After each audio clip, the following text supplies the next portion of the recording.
Self-harm information for parents. What is self-harm? Self-harm can be when a child or young person is cutting or burning their skin, punching or hitting themselves, poisoning themselves with tablets or toxic chemicals, misusing alcohol or drugs. This can be prescribed drugs as well, deliberately starving themselves or binge eating, excessively exercising, banging or scratching their body, hair pulling or picking their skin, hanging or suffocation. Is my child self-harming? What to look out for?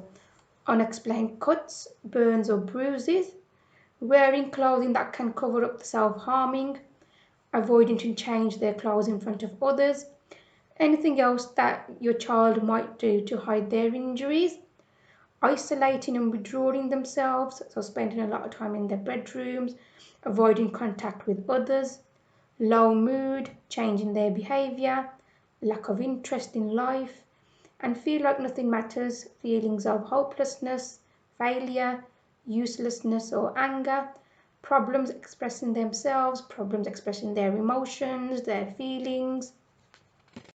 Why is my child self-harming? Self-harm is usually used as a coping mechanism. Through hurting themselves, a person may be able to release feelings that they feel are unbearable when held in. So, relieve feelings of extreme emotional upset, to reduce tension, use self-harm as a distraction, feelings of physical pain to distract themselves from the emotional pain, express emotions such as hurt, anger, and frustration, regaining control over feelings and problems, self punishment, feelings of self hatred or self blame, to reduce guilt, to escape the thoughts and feelings they are experiencing, disconnecting themselves from reality, to identify themselves with their friends, so it's a learned behavior in order to fit in with the group and be accepted, so peer pressure. Self-harm can also be a suicidal attempt. Talking to your child about self-harm. Finding out your child is self-harming can be very difficult to understand, upsetting, and often parents worry how best to approach this. It is normal to feel strong emotions as a parent, but acknowledge that your child is experiencing deep emotions that they can't express in any other way that they know. Make sure they know that you love them and that you are proud of them. Remain calm, listen to your child, do not see the self-harm as attention seeking. Talk to them, but do not bring up the self-harm. You can arrange this around another activity, such as going for a walk or a drive. Ask them how they are feeling. Is there anything that's worrying them? Do they want to speak to someone else, friend, family member, or professional? Tell them that you are not angry at them, but want to help and be there for them. Acknowledge that the way they are feeling is important and that you will not judge them. Encourage them to talk about their problems, thoughts, feelings, and behaviors because our thoughts and feelings have a physical effect on our health. If your child does not want to talk, tell them they can write things down. They can use the worry box, the worry eater, they can have a diary, a journal. They can also send you a text message. They can send you a blank text message when they're ready to talk.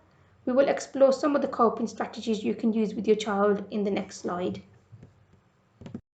We will now look at some of the coping strategies you can use with your child. Self-harm is helping your child to cope with difficult feelings. Therefore, it is a good thing to look at other ways they can manage these feelings. So, expressing their emotions through writing, poetry, songs, drawing, arts and crafts, dance or drama, or any other activity that your child enjoys doing. Distracting themselves, going for a walk, meeting friends, watching a movie, caring for a pet, listening to music, keeping a diary, holding an ice cube in their hand until it melts, drawing a butterfly on themselves. And the aim is to keep the butterfly alive, and if they self-harm, they kill the butterfly and must start again. Snapping an elastic band against their wrist, arm, or legs, or any other area of their body that they would tend to self-harm, hitting a pillow or using a punch bag, drawing on the skin with a red pen or a red felt tip instead of cutting, writing up their negative thoughts on a piece of paper and then ripping it up, taking a bath or shower, using a worry box or a worry eater, talking to someone either face to face or virtually, organisations such as Childline, Samaritans or Counsellor, putting away sharp objects. This sometimes works for some children because it might reduce temptation. However, for others, they might use other things out of desperation. Looking after yourself. It is important to look after your own needs, listen to your body, and consider when you might need additional support. Take time out for yourself, do things that you enjoy, go out, continue with your hobbies, meet up with family and friends. Talk about your own emotions and feelings. Do not feel guilty or blame yourself for what's happening. Remember, your emotional well being is important in order to be a support network for your child. Approach professionals such as GP, speak to the school, see if they can put any additional support in place for your child. Children's services, early help, Murray Hall, and other local support services. Do not feel ashamed in asking for help. If you think your child is self harming, approach professionals. You know your child better than anyone else. Don't feel guilty and trust your instincts. Don't give up on your child and keep communication open. Keep talking to your child, asking them how they are feeling, if they're worried about anything. I hope you found this information useful. For any inquiries, comments, suggestions, or to make a referral to our service, please use our contact details. You can also find us on Twitter and Facebook. Thank you.